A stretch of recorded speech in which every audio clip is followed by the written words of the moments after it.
한국은 약소국이라 항상 침략만 당했습니다. 영국 옥스퍼드 대학교의 한 강의실. 일본에서 온 유학생이 자신있게 발언했습니다. 학생들은 고개를 끄덕였고 그 누구도 이의를 제기하지 않았습니다. 이것이 세계적 명문 대학에서도 통용되는 한국에 대한 인식이었으니까요. 하지만 그때 강단에 서 있던 교수는 천천히 일어나 칠판에 단 한 줄을 적었습니다. 순간 강의실은 조용해졌습니다. 지금부터 소개해드릴 내용은 그날 강의실에서 있었던 믿기 힘든 이야기입니다. 30년간 동양사를 연구해온 권위자가 밝혀낸 충격적인 진실, 여러분이 알고 있던 한국이라는 나라를 완전히 새롭게 보게 만들 것입니다. 그 놀라운 이야기 속으로 함께 들어가 보시죠. 그 전에 잠깐 1초 만에 누를 수 있는 좋아요와 구독 버튼을 꾹 눌러주시면 영상 제작에 아주 큰 힘이 됩니다. 그럼 바로 시작하겠습니다. 안녕하세요. 저는 옥스퍼드 대학교 동양사 교수 제임스 림퍼드입니다. 저는 30년 넘게 중국, 일본, 한국을 비롯한 동아시아의 전쟁사를 연구해왔어요. 세계 전쟁사학회 회원이기도 하고 나토와 유엔 동북아 안보 포럼에서 자문을 맡기도 했죠. 한국에는 10여 차례 방문했고 서울대학교와 국방대학교, 연세대학교에서 초청 강의를 한 경험이 있습니다. 그날 저는 학생들과 아주 특별한 주제에 대해 이야기를 했습니다. 바로 한국의 전쟁에 관한 이야기였죠. 이 강의를 시작하게 된 계기는 제 자신의 편견과 오해를 발견했기 때문입니다. 동양사 전문가로서 부끄러운 일이지만 제가 한국을 직접 방문하기 전까지 가졌던 인식은 매우 제한적이었어요. 강의를 시작하기 전 저는 칠판에 몇 가지 단어를 적었습니다. 임진왜란, 병자호란, 일제강점기, 6.25 전쟁. 이 전쟁들의 공통점은 무엇일까요? 그렇죠. 모두 한국이 당한 침략 전쟁입니다. 강의실은 조용했어요. 학생들 중 누구도 놀라지 않았죠. 이런 반응은 제가 예상했던 겁니다. 왜냐하면 세계 역사 교육에서 한국은 항상 피해자로만 묘사되기 때문이에요. 첫 줄에 앉은 일본인 유학생 유우카가 손을 들고 말했습니다. 교수님, 한국은 정말 많은 침략을 당한 나라군요. 저는 고개를 끄덕이며 그렇습니다라고 대답했어요. 그리고 잠시 침묵했죠. 다른 학생들의 반응을 살폈지만 더 이상의 질문은 없었습니다. 한국이 적극적으로 전쟁을 일으켰을 가능성조차 아무도 떠올리지 않는 모습이 인상적이었어요. 영국, 프랑스, 중국, 일본, 미국 등 여러 나라에서 온 학생들이 동양사를 배우기 위해 모였죠. 하지만 그들의 인식 속에 한국은 늘 수동적인 피해자였어요. 제가 10년 전까지 가졌던 인식과 같았습니다. 이제 저는 다시 칠판으로 걸어가 4명의 이름을 적었습니다. 광개토대왕, 윤관, 이종무, 김종서. 다시 학생들의 반응을 살펴봤죠. 표정은 다양했지만 이름을 아는 학생은 없었어요. 예상대로였습니다. 저는 말했어요. 여러분, 오늘부터 우리는 새로운 한국사를 배울 겁니다. 지금까지 알려진 한국의 모습은 절반의 진실에 불과해요. 학생들의 눈빛이 달라졌습니다. 호기심이 생긴 거죠. 미국에서 온 제이크가 물었어요. 교수님, 저 이름들은 누구인가요? 그들은 전쟁을 일으킨 사람들입니다. 아니, 더 정확히 말하면 공격적인 전쟁을 주도하고 승리한 장군들이죠. 강의실에 작은 술렁임이 일었어요. 그들에게 한국은 늘 방어적인 전쟁만 해왔다고 배워왔기 때문에 한국이 적극적으로 전쟁을 일으켰다는 사실이 새로웠던 겁니다. 여러분이 알고 있는 한국은 절반의 진실이에요. 맞습니다. 그들은 수많은 침략을 당했고 그때마다 고통받았죠. 하지만 그들이 한번 칼을 뽑았을 때 세상은 놀랐어요. 저는 책상 위에 놓인 책을 집어들었습니다. 이것은 제가 한국에서 직접 연구하며 찾아낸 자료들을 정리한 것이에요. 5년간의 연구 끝에 발견한 진실이죠. 이제 우리는 역사책에 잘 나오지 않는 한국의 모습을 살펴볼 겁니다. 여러분, 이제 절반의 진실을 넘어 새로운 이야기를 시작할게요. 여러분이 들어본 적 없는 광개토대왕에 대한 이야기죠. 저는 한국 역사책에서 가져온 그림 하나를 보여줬어요. 거대한 말을 타고 진군하는 고구려 기병대의 모습이었죠. 학생들은 호기심 어린 눈으로 이 그림을 바라봤습니다. 서기 400년경, 한반도 북부와 만주 지역에는 고구려라는 강력한 국가가 있었어요. 그 나라의 왕 중에 광개토대왕이라는 인물이 있었죠. 그의 이름은 넓은 땅을 다스리는 위대한 왕이라는 뜻입니다. 과연 그 이름에 걸맞게 살았을까요? 잠시 강의실을 둘러봤습니다. 학생들의 눈이 저를 따라오고 있었어요. 광개토대왕은 재위 25년 동안 무려 7번의 정복전쟁을 벌였어요. 그리고 놀랍게도 모두 승리했죠.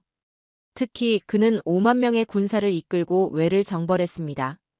일본 학생 유우카의 눈이 커졌어요. 그녀는 입을 다물고 경청하고 있었죠.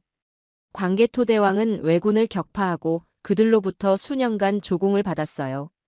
이 사실은 일본의 역사책에선 거의 다뤄지지 않지만 한국과 중국의 역사 기록에는 분명히 남아있죠. 특히 광개토대 왕릉비라는 커다란 비석에 이 전쟁의 승리가 상세히 기록되어 있어요. 저는 비석의 사진을 보여주며 설명을 이어갔습니다.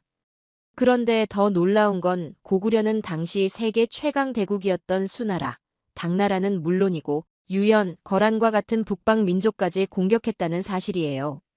특히 612년에는 수 양제가 이끄는 113만 대군의 침략을 물리쳤죠. 미국 학생 제이크가 손을 들었어요. 교수님, 정말인가요? 그렇게 많은 군대를?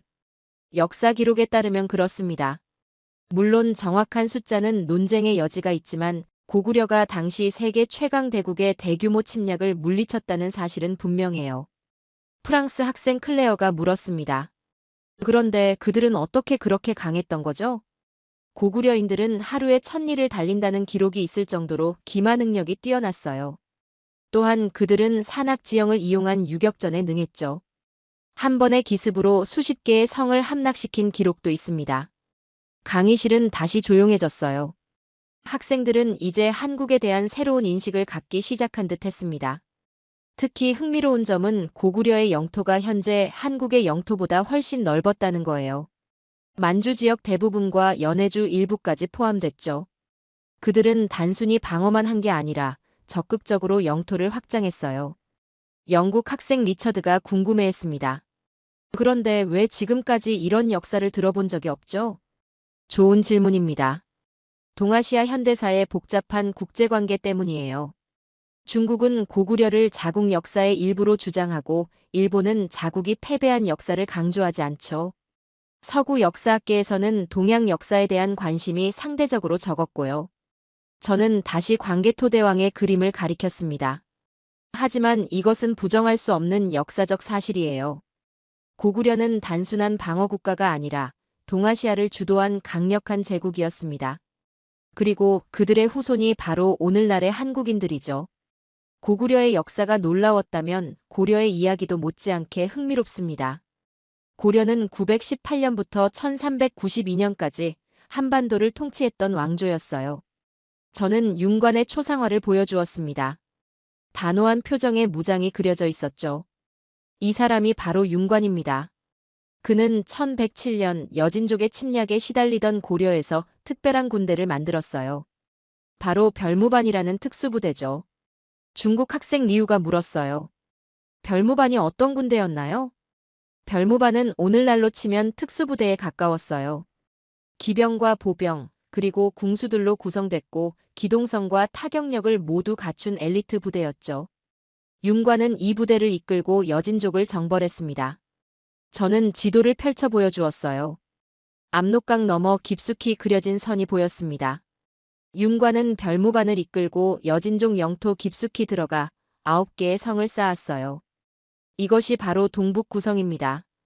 이를 통해 고려는 국경을 확장했고 여진족은 한동안 고려를 감히 침략하지 못했죠. 미국 학생 제이크가 의아한 표정으로 물었어요. 고려는 불교 국가였다고 알고 있는데 불교 국가가 그렇게 군사적으로도 강했나요? 좋은 질문입니다. 맞아요. 고려는 불교를 국교로 삼았죠. 하지만 그들은 전쟁 앞에서 매우 실용적이었어요. 필요하다면 칼을 들 줄도 알았죠. 사실 한국 역사에서 불교와 전쟁은 꽤 밀접한 관계가 있습니다. 저는 잠시 생각에 잠겼다가 말을 이었어요. 예를 들어 훨씬 후대인 1592년. 임진왜란 때는 서산대사와 사명대사라는 승려들이 의승군이라는 군대를 조직했어요. 서산 대사는 70세의 고령에도 나라가 없으면 불법도 없다는 사상으로 10,000명이 넘는 승려들을 모아 왜군과 싸웠죠. 사명 대사는 직접 무기를 들고 전투에 참가했을 뿐 아니라 나중에는 외교사절로 일본에 가서 포로 송환 협상까지 성사시켰습니다. 승려들이 궁술, 창술, 심지어 철퇴까지 익혀 실전에 투입됐죠. 강의실의 학생들은 놀란 표정이었어요. 특히 일본 학생들의 표정이 인상적이었습니다. 다시 고려 이야기로 돌아가 보죠. 여진족은 후에 금나라를 세워 중국 북부를 정복한 강력한 민족이었습니다. 당시 중국의 송나라도 여진족에게 패배했죠. 하지만 고려는 이 여진족을 물리치고 영토를 확장했어요. 즉, 고려는 금나라의 전신인 여진족을 최초로 꺾은 나라였던 겁니다. 강의실의 작은 술렁임이 일었어요. 중국 학생들도 놀란 표정이었죠. 고려는 또한 거란의 3차례 침입도 모두 물리쳤어요. 특히 강감찬 장군이 이끈 귀주 대첩에서는 10만 거란군을 대파했죠. 이런 승리 덕분에 고려는 200년 넘게 외세의 침략 없이 평화를 유지할 수 있었습니다. 일본 학생 유우카가 조심스럽게 물었어요. 그런데 왜 고려는 그 너머로 더 영토를 확장하지 않았나요?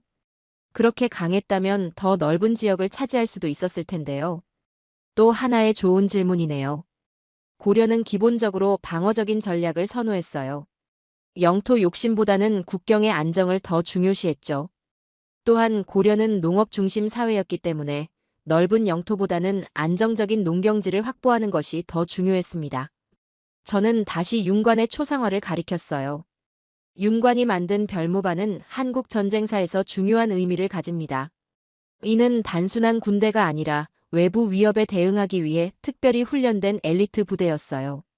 고려는 전쟁이 필요할 때는 전쟁을 선택할 줄 알았고 평화가 필요할 때는 평화를 선택할 줄 아는 나라였습니다. 조선이 세워진 후에도 한반도 주변에서는 크고 작은 전쟁이 계속됐어요. 특히 왜구라 불리는 일본 해적들의 약탈이 심각했죠. 이들은 조선의 해안 마을을 습격해 사람들을 납치하고 재물을 약탈했습니다. 그 순간 학생들의 시선은 강의실에 있던 일본인 학생들에게 향했습니다. 저는 고문서에 그려진 왜구의 침탈 장면을 보여주었어요. 칼을 든 해적들이 마을을 공격하는 모습이었죠. 1419년 조선의 세종대왕은 이 사태를 더 이상 지켜볼 수 없었어요. 세종은 조정에서 경론 끝에 중요한 결정을 내립니다. 바로 왜구의 근거지인 대마도를 직접 정벌하기로 한 거죠. 일본 학생 유우카가 눈을 크게 뜨고 물었어요. 대마도요? 일본 영토를 공격했다는 건가요? 그렇습니다. 세종은 이종무라는 장군에게 대마도 정벌을 명령했어요. 이종무는 227척의 함대와 17,000여 명의 군사를 이끌고 대마도로 향했죠. 저는 해도를 펼쳐 한반도와 대마도 사이의 경로를 가리켰습니다. 이종무 함대는 단 3일 만에 대마도를 점령했어요. 그들은 왜구의 본거지를 찾아내 완전히 초토화시켰죠. 왜구 수백 명이 전사했고 많은 조선인 포로들이 구출됐습니다. 강의실은 조용했어요. 유우카는 믿기 힘든 표정으로 고개를 숙이고 있었습니다. 이 원정의 결과로 일본의 쇼군은 조선에 사과 사절단을 보냈고 왜구 단속을 약속했어요. 더 중요한 건 이후 대마도 지배층이 조선에 공식적으로 조공을 바치기 시작했다는 점입니다. 이 조공 관계는 무려 200년 넘게 지속됐죠. 영국 학생 리처드가 물었어요. 그럼 대마도는 한국 영토가 되었던 건가요? 아니요. 조선은 대마도를 직접 지배하지는 않았어요. 대신 조공 관계를 통해 간접적으로 통제했죠. 이는 당시 동아시아의 전형적인 외교 방식이었습니다. 영토를 직접 점령하는 것보다 조공 관계를 맺는 것이 더 경제적이고 효율적이었거든요. 저는 잠시 말을 멈추고 학생들의 반응을 살폈습니다. 대부분 놀란 표정이었죠. 사실 조선의 해군력은 당시 동아시아에서 가장 강력했어요. 특히 판옥선이라는 전함은 일본의 어떤 배보다 우수했죠. 임진왜란 때 이순신 장군이 이끈 해군이 왜군의 해상 보급로를 차단해 전쟁의 흐름을 바꾼 것도 이런 배경이 있었습니다. 미국 학생 제이크가 호기심 어린 표정으로 물었어요. 그런데 왜 조선은 대마도를 아예 점령해버리지 않았나요? 그럴 힘이 있었잖아요. 매우 좋은 질문입니다. 조선은 기본적으로 영토 확장에 큰 관심이 없었어요. 그들은 대륙 세력인 중국과 해양 세력인 일본 사이에서 균형을 유지하는 것이 더 중요하다고 생각했죠.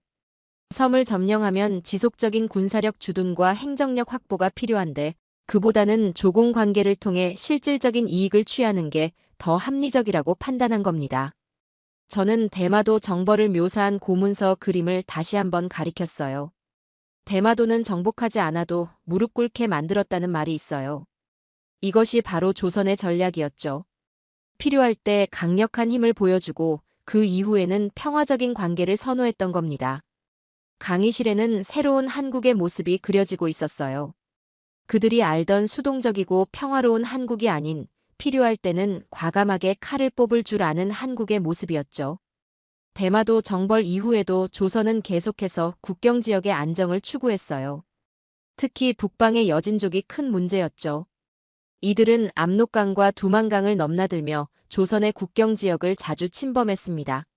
저는 한반도 북부 지역의 상세한 지도를 보여주었어요. 압록강과 두만강이 선명하게 표시되어 있었죠. 1434년 세종대왕은 김종서라는 장군을 북방으로 파견했습니다. 김종서의 임무는 여진족을 몰아내고 국경을 안정시키는 것이었죠. 중국 학생 리우가 조심스럽게 질문했어요. 그건 침략 아닌가요? 다른 민족의 땅으로 들어간 거잖아요. 저는 고개를 끄덕였습니다. 중요한 질문입니다. 당시 여진족은 한반도 깊숙이까지 내려와 약탈을 일삼고 있었어요. 조선의 입장에서는 이것이 자기 방어적 조치였죠.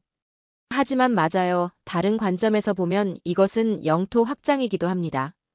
저는 다시 지도를 가리키며 설명을 이어갔어요. 김종서는 북방으로 진출해 4개의 군과 6개의 진을 설치했어요. 이것이 바로 사군 육진입니다. 군은 큰 방어 거점이고 진은 작은 방어 기지였죠. 이를 통해 조선은 압록강과 두만강 일대를 완전히 장악했습니다. 프랑스 학생 클레어가 물었어요. 그 지역에 살던 원주민들은 어떻게 됐나요? 여진족 중 일부는 조선에 귀순했고 일부는 더 북쪽으로 이동했어요. 귀순한 여진족은 조선의 신민이 되어 보호를 받았죠. 조선은 이들에게 향화 이민이라는 특별한 지위를 부여했습니다. 저는 사군 육진의 위치를 하나씩 짚어가며 설명했어요.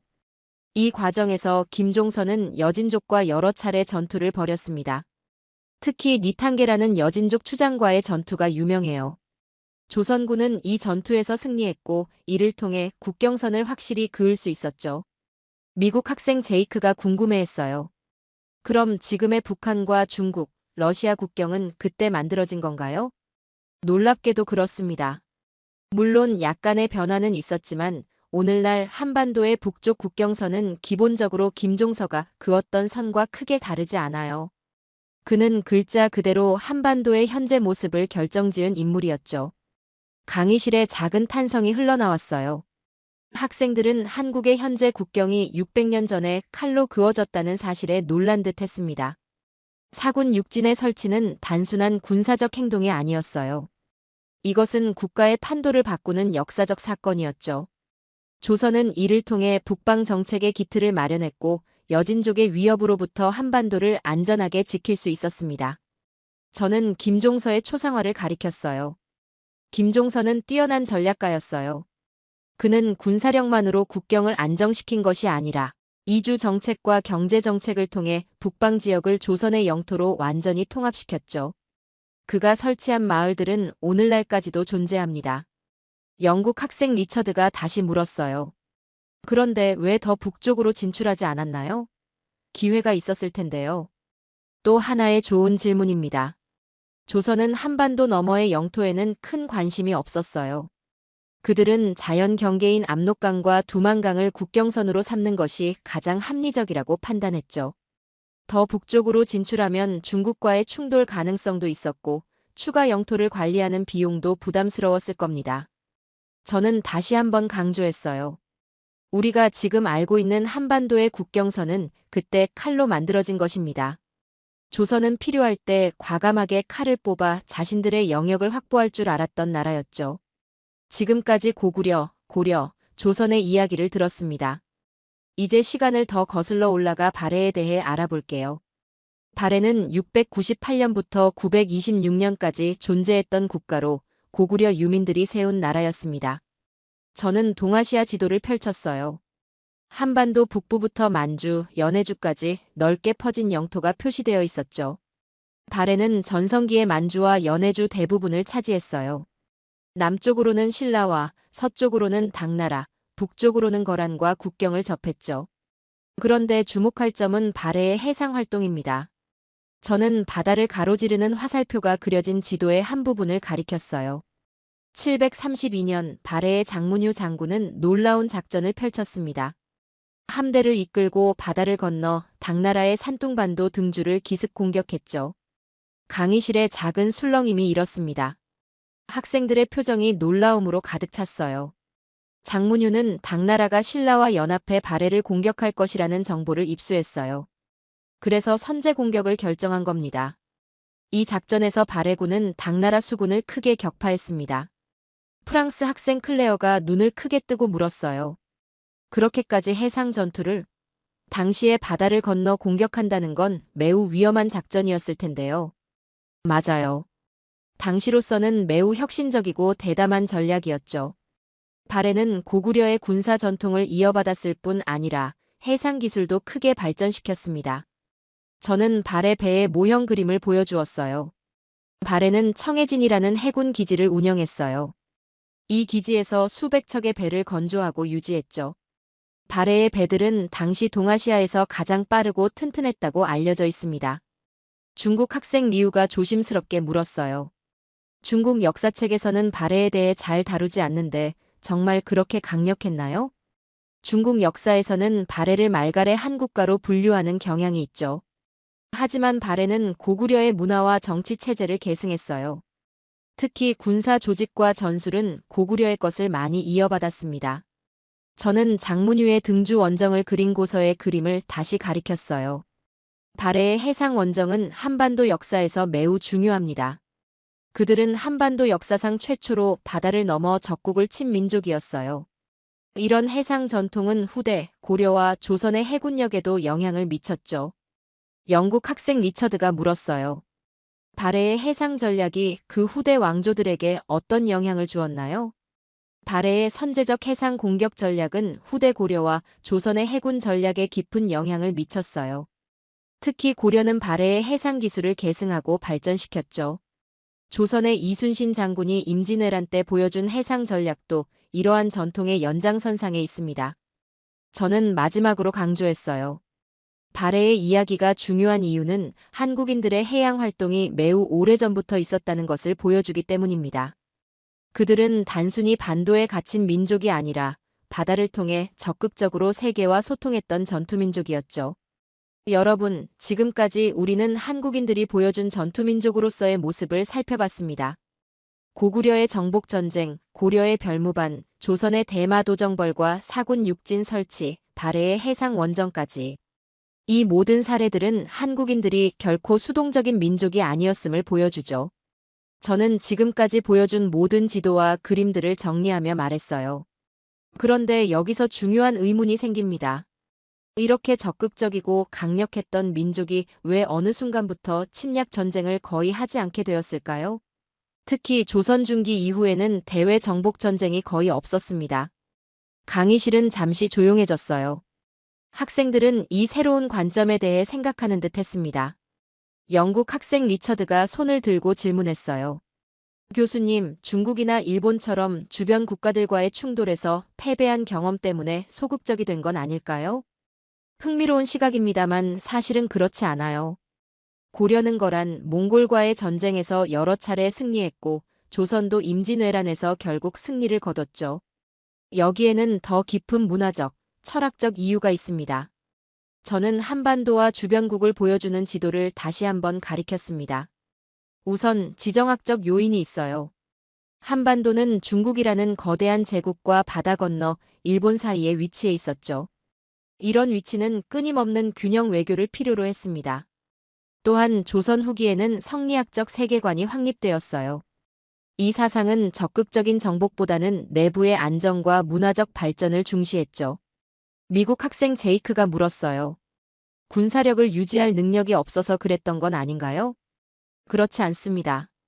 이것이 바로 제가 오늘 강의에서 가장 강조하고 싶은 부분이에요. 칼을 뽑을 수 있다는 것과 뽑지 않는다는 것은 큰 차이가 있습니다. 조선은 분명 필요할 때 전쟁을 할 수 있는 능력이 있었어요. 임진왜란 때 보여준 저항과 승리가 그 증거죠. 그러나 그들은 대부분의 경우 평화를 선택했습니다. 강의실은 다시 조용해졌어요. 학생들은 제 말을 곱씹고 있는 듯 했습니다. 역사적으로 봤을 때 조선은 17세기 이후 거의 대외전쟁을 벌이지 않았어요. 물론 내부적으로는 밀란이나 반란이 있었지만 다른 나라를 침략하는 전쟁은 없었죠. 이것은 단순히 약해서가 아니라 유교적 이상에 따른 선택이었습니다. 일본 학생 유우카가 조심스럽게 물었어요. 그럼 19세기 말에 일본이 조선을 점령할 수 있었던 것도 그런 이유 때문인가요? 저는 고개를 끄덕였습니다. 부분적으로는 그렇습니다. 조선은 오랜 평화 속에서 군사력을 유지하는 데 소홀했어요. 또한 세계 정세의 변화를 제대로 파악하지 못했죠. 하지만 이것은 그들이 전투 능력이 없었다는 뜻이 아닙니다. 단지 그 능력을 발휘할 기회와 의지가 없었던 거죠. 프랑스 학생 클레어가 물었어요. 현대 한국인들은 이런 자신들의 전투적 역사를 알고 있나요? 흥미로운 질문입니다. 현대 한국인들 중 많은 이들이 자국의 역사를 침략을 당한 역사로 인식하는 경향이 있어요. 일제강점기와 한국 전쟁의 경험이 워낙 강렬했기 때문이죠. 하지만 최근에는 자국의 역사를 보다 균형 있게 바라보려는 움직임도 있습니다. 저는 잠시 생각에 잠겼다가 말을 이었어요. 여러분, 전쟁을 하지 않는 것이 항상 약함을 의미하지는 않습니다. 때로는 그것이 가장 강한 선택일 수도 있어요. 조선은 평화를 지키기 위해 칼을 거둔 가장 강한 전투민족이었다고 저는 생각합니다. 저는 마지막으로 강조했습니다. 그들의 DNA 속에는 여전히 강인한 전투 정신이 살아있어요. 필요할 때 칼을 뽑을 줄 알았던 민족의 기질은 현대 한국의 빠른 발전과 위기 극복 능력에서도 엿볼 수 있습니다. 오늘 우리는 역사책에 잘 나오지 않는 한국의 모습을 살펴봤습니다. 고구려의 정복전쟁, 고려의 별무반, 조선의 대마도정벌, 사군 육진 설치, 그리고 발해의 해상 원정까지. 이 모든 이야기는 우리가 알고 있던 한국의 모습과는 다른 측면을 보여주고 있죠. 저는 칠판에 써놓은 모든 이름들을 다시 한번 짚었어요. 광개토대왕, 윤관, 이종무, 김종서. 학생들은 이제 이 이름들이 낯설지 않게 느껴지는 듯 했습니다. 여러분, 저는 10년 전만 해도 한국을 단지 침략을 당한 나라로만 생각했어요. 그러나 5년간의 연구와 한국 방문을 통해 제 인식은 완전히 바뀌었습니다. 저는 제가 한국에서 찍은 사진들을 하나씩 보여주었어요. 서울의 현대적인 모습, 경복궁의 웅장함, 그리고 DMZ의 긴장감 있는 풍경까지. 역사는 항상 복잡합니다. 한 민족의 이야기를 단순히 피해자 혹은 가해자라는 이분법으로 나눌 수 없어요. 한국은 분명 많은 침략을 당했지만 그들 역시 필요할 때는 칼을 뽑을 줄 알았던 민족입니다. 그리고 그들이 한번 칼을 뽑으면 누구보다 강한 전사가 되었죠. 중국 학생 리우가 물었어요. 그렇다면 교수님은 한국을 어떤 민족이라고 정의하시겠어요? 저는 잠시 생각에 잠겼다가 대답했습니다.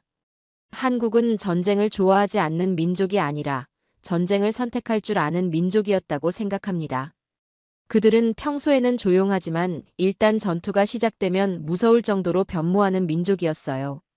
마치 칼집에 숨겨진 날카로운 검처럼 필요할 때 그 본연의 위력을 드러냈죠. 강의실은 조용했어요. 학생들의 눈빛은 생각에 잠긴 듯 했습니다. 저는 동양사 교수로서 종종 서구적 시각에서 벗어나지 못하는 저 자신을 발견합니다. 우리는 역사를 바라볼 때 자주 우리가 배워온 틀 안에서만 생각하죠. 하지만 실제 역사는 그보다 훨씬 복잡하고 다층적입니다. 저는 마지막으로 한국 전통 무기들의 사진을 보여주었어요. 날카로운 칼과 창, 그리고 정교한 활들이었죠. 이 무기들은 단순한 장식품이 아니었습니다. 그들은 필요할 때 사용했고 필요하지 않을 때는 보관했죠. 한국인들의 전쟁관은 이런 무기들처럼 실용적이었습니다. 숨겨두었다가 필요할 때만 꺼내는, 그러나 꺼냈을 때는 치명적인 효과를 발휘하는 전략이었어요. 저는 천천히 강단을 걸으며 말했어요. 이 실용적인 전쟁관과 도전 정신은 오늘날 한국의 발전에도 영향을 미쳤다고 생각합니다. 한국은 20세기의 일제강점기, 한국전쟁, 군사독재, 경제위기 등 수많은 시련을 겪었지만 놀라운 속도로 이를 극복했어요. 이것은 그들 DNA에 새겨진 전투 정신, 도전 정신이 발현된 것이라고 봅니다. 저는 현대 한국의 모습을 담은 몇 장의 사진을 더 보여주었어요. 고구려가 수나라와 당나라에 맞섰던 불굴의 정신, 고려가 몽골에 13년간 저항했던 끈기, 조선이 임진왜란에서 보여준 창의력과 회복력. 이런 특성들이 현대 한국인들의 기질에 녹아들어 있다고 생각합니다. 그들은 평소에는 평화를 사랑하는 민족이지만 위기가 닥치면 용의 비늘을 드러내는 민족이죠. 저는 칠판에 마지막 문장을 적었어요. 한국은 전쟁을 하지 않은 나라가 아니라 전쟁을 통제할 줄 아는 나라였다. 강의실은 완전히 침묵에 빠졌습니다. 학생들은 이 문장을 천천히 음미하는 듯 했어요. 여러분, 역사는 종종 승자의 기록이라고들 합니다. 그래서 많은 부분이 왜곡되거나 잊혀지죠. 한국의 전투 역사가 잘 알려지지 않은 것도 이런 이유 때문일 겁니다. 하지만 우리 역사학자들의 임무는 이러한 잊혀진 이야기들을 발굴하고 공정하게 평가하는 것이라고 생각합니다. 저는 마지막으로 강조했어요. 한국은 회복력과 도전 정신이 강한 민족입니다. 그들은 역사적으로 수많은 위기를 겪었지만 그때마다 놀라운 회복력을 보여주었어요. 평소에는 고요한 호수처럼 잔잔하지만 일단 폭풍이 치면 누구보다 강인하게 맞서는 민족이죠. 이런 균형 잡힌 시각으로 한국 역사를 바라보는 것이 진정한 역사 이해의 시작이라고 생각합니다. 우리는 흔히 말합니다. 한국은 평화를 사랑하는 민족이라고요. 하지만 그건 절반의 진실일 뿐입니다. 우리는 누구보다 강했습니다. 그러나 그 힘을 함부로 쓰지 않았죠. 움직이면 끝을 보았고 그러고는 조용히 돌아왔습니다. 조용함은 약함이 아니었고 침묵은 두려움이 아니었습니다. 우리의 강인함은 소리 없는 날카로움으로 수천 년을 버텨낸 본능이었습니다. 지금 우리가 기억해야 할 한국의 진짜 모습은 그 침묵 속에 숨겨진 단단한 심장입니다. 우리는 정말 한국을 제대로 알고 있을까요? 세상이 말하던 온순한 민족이라는 말, 여러분은 여전히 그 말에 동의하시나요? 긴 영상 시청해주셔서 감사합니다. 내일은 더 좋은 영상으로 찾아오겠습니다.